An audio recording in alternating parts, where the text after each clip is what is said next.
Each one of us today will receive our own miracle. Amen. Miracles are forever. Amen. God has prepared it for us. It is there for the asking. I'll give you a few simple steps how to make miracles happen. The first miracle that Jesus performed was what? The wine. The turning of water into wine in Cana, Galilee.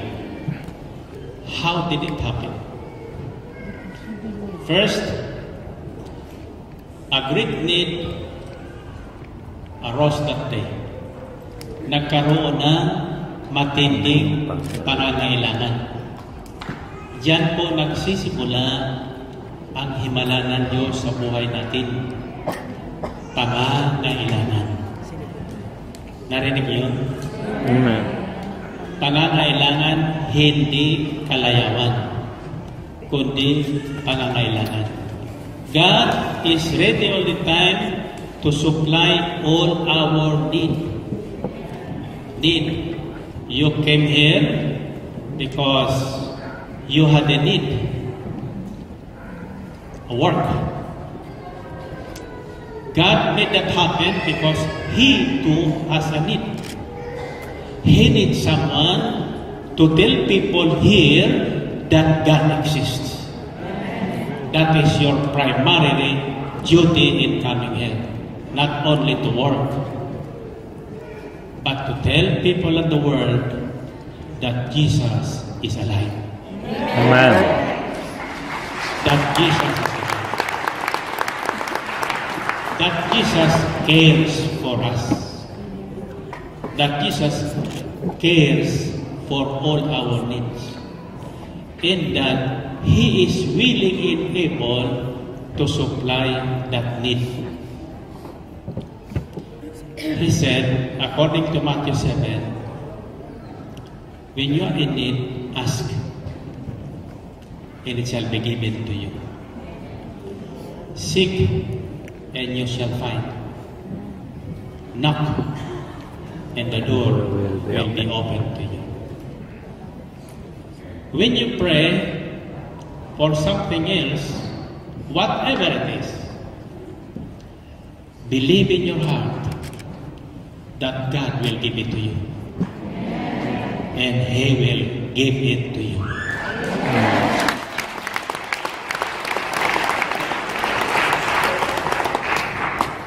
Just say the word. Just say the word.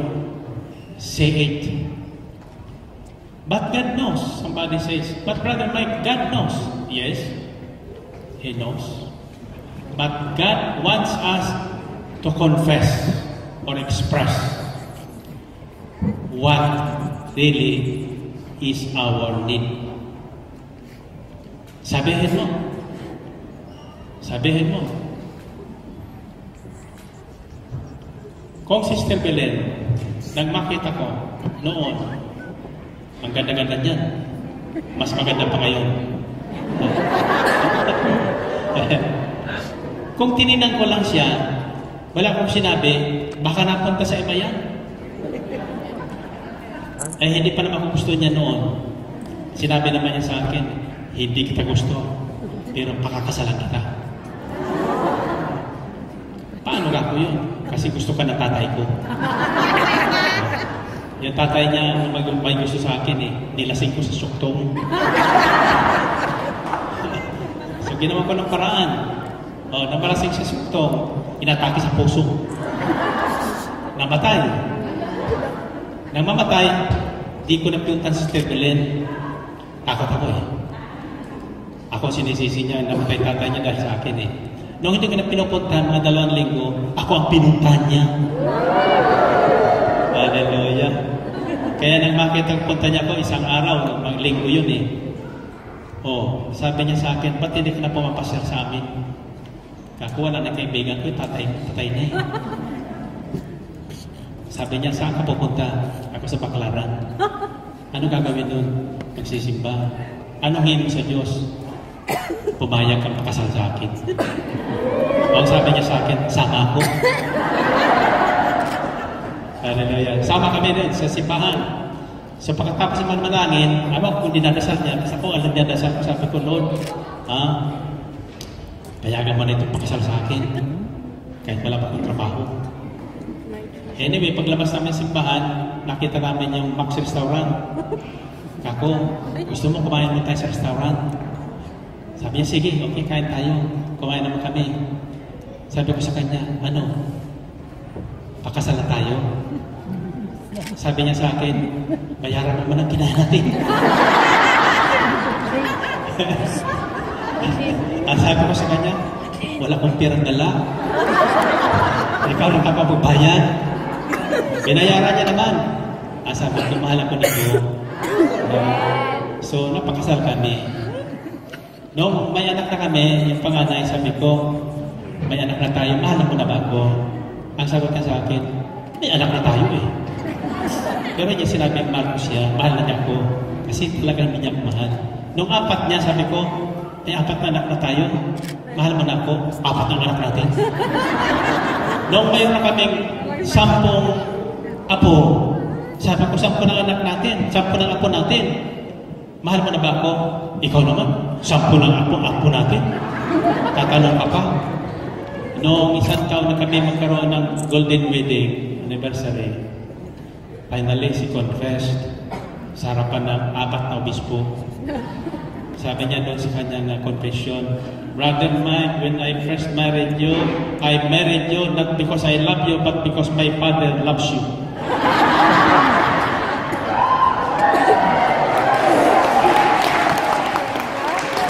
At sabi niya sa akin, but today, after 50 years, this is what I'm telling you, I am very in love with you.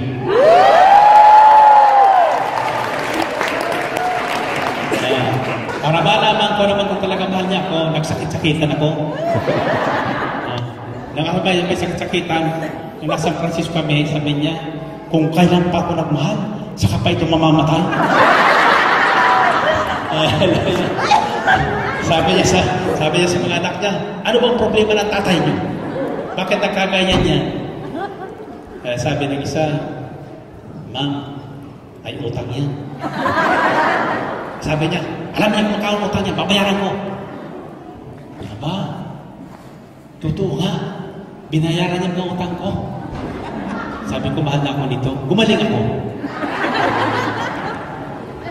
Love heals. Why did I share that story? Because, miracles don't just happen. Sometimes it takes time. It takes time. For a woman to fall in love finally after 50 years, na hindi ka naman talaga mahal. Hindi talaga mahal. Talaga pinahirapan naman yan. Kaya tuloy yung aming bunsong anak, ayaw mag-asawa ngayon. Paano mag-asawa? Sabi niya na, Dad, sabi niya, di ko kaya yung dinadaanan sa mami ko. Bakit makakawala akong babae tulad ng mami ko? Naku, mahirap na, sabi niya. Sabi naman ng mami niya, anak, mag-asawa ka na. Sabi naman ng anak ko, bahala na ang Diyos, Ma. Ang sabi naman, Sister Milit, anak, baka magpapari. Hallelujah. Well, anyway, I still believe you will go home with a bag full of miracles. Finally!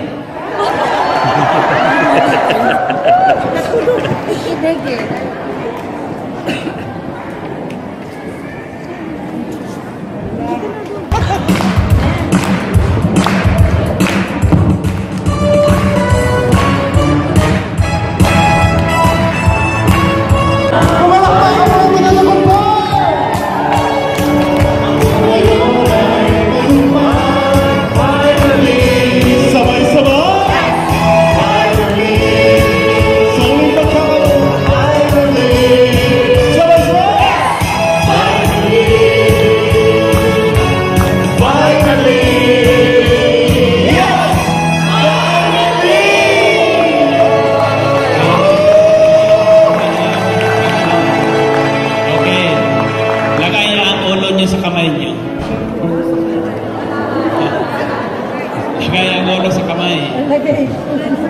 Okay?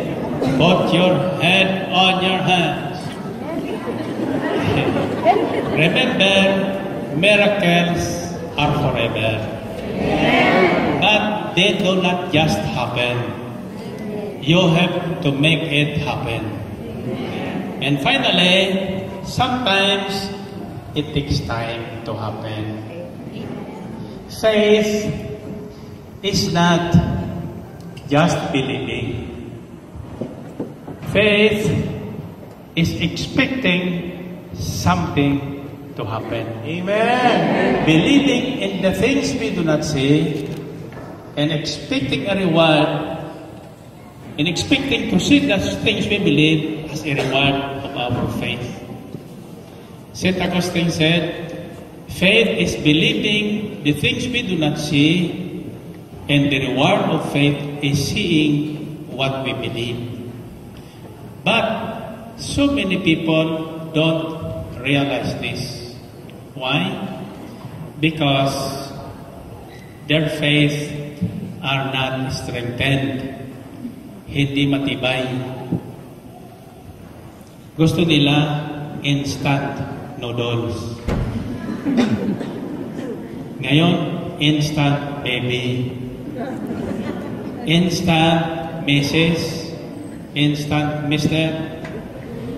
Noon, 7 years ang ligawan. Ngayon, 7 days na lang. Lunes, nang kami ay magkilala sa lingong pag-ibig. Now, faith is the substance of things hoped for. You must have a living hope. Amen. Hope that do not expire after 5 o'clock. Hope that do not disappear after 1 year.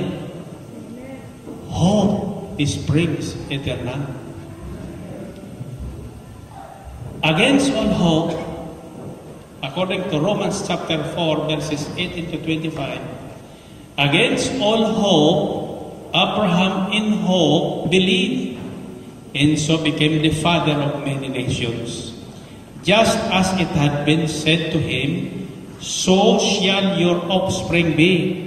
Without weakening in his faith, he faced the fact that his body was as good as dead, since he was about 100 years old, and that Sarah's womb was, ano nangyari sa sinapupunan ni Sarah?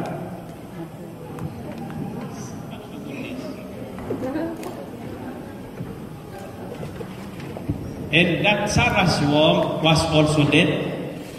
Patay na. Tuyot na. Si Sarah ay nandun na sa lagdako ng BIR. Ano yung BIR? Babaeng iniwan ng regla.